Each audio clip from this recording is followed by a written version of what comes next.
తమిళనాడులో ఆసక్తికర రాజకీయాలు నడుస్తున్నాయి. డీఎంకే అధినేత స్టాలిన్ను సూపర్ స్టార్ రజనీకాంత్ కలవడం ఆసక్తికరంగా మారింది. ఇప్పటికే పొత్తు నుంచి విడిపోయి విజయ్కి కాంగ్రెస్ మద్దతిచ్చింది. ఈ సమయంలో డీఎంకే అధినేతను రజనీకాంత్ కలిసి ఓదార్చడం హాట్ టాపిక్ అయింది. తమిళనాడు అసెంబ్లీ ఎన్నికల్లో డీఎంకే ఓటమి, ఎమ్మెల్యేగా పరాజయంతో భావోద్వేగానికి గురయ్యారు స్టాలిన్. దీంతో ఆయనను రజనీకాంత్ ఓదార్చారు. స్టాలిన్తో ప్రస్తుత రాజకీయ పరిస్థితులపై రజనీకాంత్ చర్చించారు. అయితే స్టాలిన్ను రజనీకాంత్ కలవడంతో తమిళనాడులో ఆసక్తికర చర్చ నడుస్తోంది.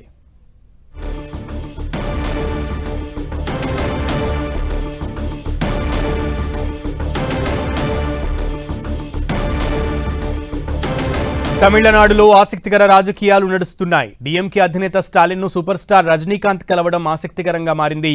ఇప్పటికే పొత్తు నుంచి విడిపోయి విజయ్కి కాంగ్రెస్ మద్దతిచ్చింది. ఈ సమయంలో డీఎంకే అధినేతను రజనీకాంత్ కలిసి ఓదార్చడం ఇప్పుడు హాట్ టాపిక్ అయింది. తమిళనాడు అసెంబ్లీ ఎన్నికల్లో డీఎంకే ఓటమి, ఎమ్మెల్యేగా పరాజయంతో భావోద్వేగానికి గురయ్యారు స్టాలిన్. దీంతో ఆయనను రజనీకాంత్కి ఓదార్చారు. స్టాలిన్తో ప్రస్తుత రాజకీయ పరిస్థితులపై రజనీకాంత్ చర్చించారు. అయితే స్టాలిన్ను రజనీకాంత్ కలవడంతో తమిళనాడులో ఆసక్తికర చర్చ నడుస్తోంది.